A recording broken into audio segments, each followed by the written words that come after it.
Okay, magandang gabi po sa ating lahat sa pangalan po ng ating Panginoon. At sa gabi pong ito, patuloy po tayong mag-aaral ng salita ng Diyos. At ang pag-aaralan po natin ngayong gabing ito ay patungkol po sa isang reyna na tinanggal sa pagkareyna dahil sa kanyang pag-disobey sa hari. Ano po, at matatagpuan po natin ito sa Esther chapter 1 verse 15 hanggang 16. Sabi po rito, itinanong ng hari, ano ang dapat gawin kay Reyna Basti dahil sa pagsuway niya sa utos ko sa pamamagitan ng mga sugo?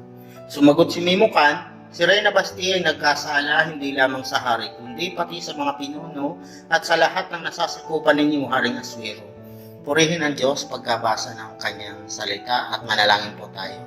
Aming Diyos, sa pangalan po ng imbugtong na anak na sa Jesus, salamat Panginoon sa gabing ito na ikaw Panginoon ang patuloy na kumikilos sa buhay ng bawat anak mo.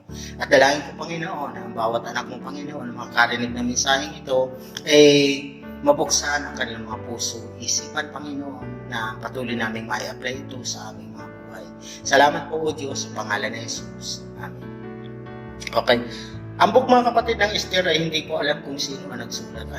Maliban po sa team niya, mapagkalingang pangangalaga ng Diyos. At ang aklat po ng Esther, ito ay isinulat upang ipakita kung paano ang mga Hudyo sa pamamagitan ni Reyna Esther ay iningatan at iniligtas ng Diyos mula sa bantang paglipol. Bagamat hindi tuwirang binanggit ang pangalan ng Diyos, sa bawat aklat ay may katunayan ng kanyang pangangalaga. So, ano ba ang dahilan? Pero hindi po si Esther ang pag-uusapan natin mga kapatid. Pag-uusapan natin ngayon si Basti. Ano ba ang dahilan? Bakit si Basti ay natanggal sa pagkareyna? Ano ba ang pagkakasala ni Basti? Nagsimula ito mga kapatid sa isang piging. Ang hari po, nagkaroon po ng piging. Makikita po natin yan dito sa chapter 1. Verse 3, at sabi rito, na ikatlong taon ng kanyang paghahari, piniging niya ang kanyang mga pinuno, mga katulong sa palasyo, mga punong kawal ng Persya at Media, pati mga mahal na tao at mga gobernador ng mga lalawigan. Ibig sabihin po, nasyonal. Ibababa po natin ang pagbasa, makikita rin po natin dito yung piging na ginawa ni Reyna Basti. Sa verse 9, sabi rito, samantalang si Reyna Basti ay nagdaos din ng piging sa palasyo para naman sa kababaihan ang ikapitong araw na ng pagdiriwang. Medyo lang una ang hari, ibinatawag niya sina Mehuman, Bista, Harbona, Bigta, Abagta, Sidra at Karkas, ang pitong yunukong nag-aasikaso sa kanya. Ipinasundo niya si Reyna Basti, ipinasabi niyang isuot ng Reyna ang kuruna nito upang parangalan sa lahat ng naroon ang kanyang kagandahan nito sapagkat ito na may talagang maganda. Ngunit hindi pinansin ng Reyna ang mga sugo ng hari dahil dito nagalit ang hari. Alam niyo mga kapatid, sa Old Testament po, kapag hari po, kaharian po ang pag-uusapan, malaki po ang kaibahan po natin ngayon. Kasi sila po maraming batas na sinusunod, na kung titingnan po natin ang bawat pagsuway sa batas na yun ay pwedeng kamatayan po ang kabayaran. Pag-aralan natin kung bakit nga ba si Basti tinanggal sa pagka-reyna. Okay? Makikita po natin yan sa verse 15. Ano dapat gawin kay Reyna Basti dahil sa pagsuway niya sa utos ko sa pamamagitan ng mga sugo. Una pong pagsuway dito ni Reyna Basti, kasi marami po siyang sinuway na batas dito. Una po, yung tinatawag nilang Kingdom Authority. Kasi po ang kaharian po mga kapatid, Kingdom Authority. Matagpuan po natin sa 4:11. Alam ng lahat na ang batas ng kaharian ay walang itinatangi. Sino mang lumapit sa hari, maging lalaki o babae nang hindi ipinatawag ay papatayin. Maliban kung ipatong sa kanya ang gintong sitro at ako'y 30 araw nang hindi pinatatawag ng hari. Ang verse na ito mga kapatid, si Reyna Esther nagsasalita dyan. Ito yung time na kung saan gusto niyong lumapit sa hari pero hindi niya magawa dahil bawal, hindi siya pinatawag. So balikan natin si Basti. Kaya yung ginawa ni Basti mga kapatid na pag-disobey sa hari ay malaking kasalanan na po ito. Dahil siya po ay hindi sumunod. Ang hindi pagsunod sa hari, pag-disobey po ito sa batas ng kaharian. At kung titingnan po natin, pwede pong mamatay dito si Basti. Kasi nasa hari ang desisyon kung ano ang dapat gawin sa kanya. Pero bakit nga ba si Basti hindi sumunod? Si Basti mga kapatid, kaya hindi sumunod sa hari. Ang sabi po sa komentary, kaya hindi sumunod si Basti. Dahil si Basti raw mga kapatid ay ayaw niya na siya ay ginagawang tropiyo. Oo nga naman, kasi nung patawag siya ng hari, para ipagmalaki lang na siya ay maganda, lalo na kapag suot niya yung magarbong kasuotan ng reyna, pinapakita lang ng hari ang kanyang kagandahan, na ibig sabihin ipinagmamalaki. Parang siya ay isang tropiyo. Kaya si Basti mga kapatid ay hindi sumunod sa hari dahil ayaw niya na siya ay ginagawang tropiyo lamang. Pero kung titingnan po natin mga kapatid, ang hari, pwede na po niyang pipatay si Reyna Basti rito. Pero bakit hindi niya ginawa? Dahil mga kapatid, ang hari masyadong napamahal siya kay Reyna Basti. Kaya nga po ito na-spoiled. Makita po natin yan sa chapter 2 ng Esther. Sabi ito, lumipas ang mga araw nang mapawi ang galit ni Haring Asuero ay naalala niya si Basti. Yun yung dahilan mga kapatid kung bakit pala ito si Reyna Basti ay na-spoil. Dahil sa sobrang pagmamahal ng hari, itong si Reyna Basti nawala yung takot niya sa hari. Diba? Kaya totoo naman po, hindi po ba may kasabihan tayo mga kapatid na ang sobrang pagmamahal sa tao o sa ating kapamilya kapag walang kaakibat na disiplina ay lason. Kaya mga kapatid, kung mahal natin ang ating mga mahal sa buhay, disiplinahin po natin. Amen po, bilang mga lingkod ng Diyos. Yung po ang unang pagsunod niya mga kapatid o pagdisobey niya sa hari, na-spoiled ang Reyna Basti sa pagmamahal ng hari. Pangalawa po, si Reyna Basti ay naging bad influence sa mga kababaihan. Makikita po natin yan sa verse 17. Ang sabi dito, ang pangyayaring ito itiyak na malalaman ng lahat ng babae sa kaharian. Kung magkagayoy, magkakaroon sila ng katwiran, sumuway sa kanilang asawa. Idadahilan nilang sinuway ni Reyna Basti ang hari. Mga kapatid, ang pagkalat ng balitang ito mabilis kasi itong piging na ginanap po sa kaharian, sa makita po natin dito sa verse 9. Samantalang si Reyna Basti ay nagdaos din ng piging sa palasyo para naman sa kababaihan. Mga kapatid, national po ang piging na ito. Na ang lahat ng kaibigan ng hari, mga kontak ng hari, mga gobernador sa bawat lalawigan, invited. At kapag may gobernador, ibig sabihin kasama yung mga asa-asawa nila. At itong piging na ito mga kapatid, ibig sabihin national. Kung national mga kapatid, mabilis kumalat ang balita. Mabilis kakalat ang balita na ang reyna nag-disobey sa hari. Kaya nga, sabi po doon sa binasa natin, ito yung magiging cause ng ang mga babae susuway sa mga asawa nila dahil ang Reyna Basti nga hindi sumunod sa hari ay tayo pa. Diba? Siya yung siya yung naging bad influence. Dahil sa ginawa niyang pag-disobey, ang mga kababaihan, siya yung ginawang salamin para magkaroon silang pagkakataon na sumuway sa batas ng Old Testament. Na ang babae dapat nagpapasakop sa kanilang mga asawa. Hari man yan, gobernador hanggang sa pangkaraniwang tao, required na ang mga babae sa Old Testament po, maging sa New Testament ay nagpapasakop sa kanilang asawa. Pangatlo mga kapatid, pag-disobey sa batas ng Diyos. Ephesians chapter 5 at Colossians 3:18. Tingnan po natin Colossians 3:18. Ito mga babae, pasakop kayo sa inyong asawa sapagkat iyan ang kalooban ng Panginoon. Mga kapatid, ito yung huli sa isa sa mga batas ng Biblia o batas ng Old Testament, ang nilabag ni Reyna Basti. Hindi siya sumunod na utos ng hari. Bilang asawa, dapat nagpapasakop siya sa kanyang asawa bilang hari.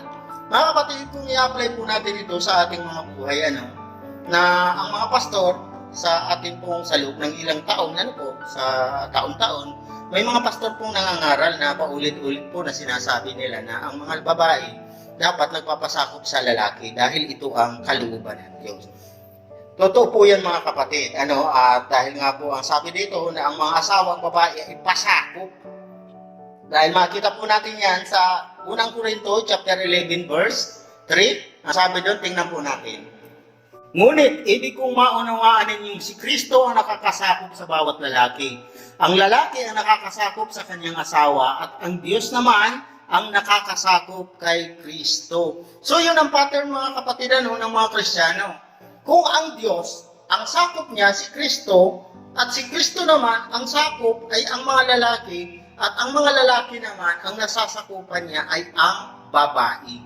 Yun po yung pattern natin na dapat sinusunod, na kung paano si Kristo nagpasakop sa Ama, tayo naman, ang mga lalaki, nagpapasakop kay Kristo, at ang mga babae dapat magpasakop din naman po sa mga lalaki. Dahil ito po ang batas na nais ng Diyos.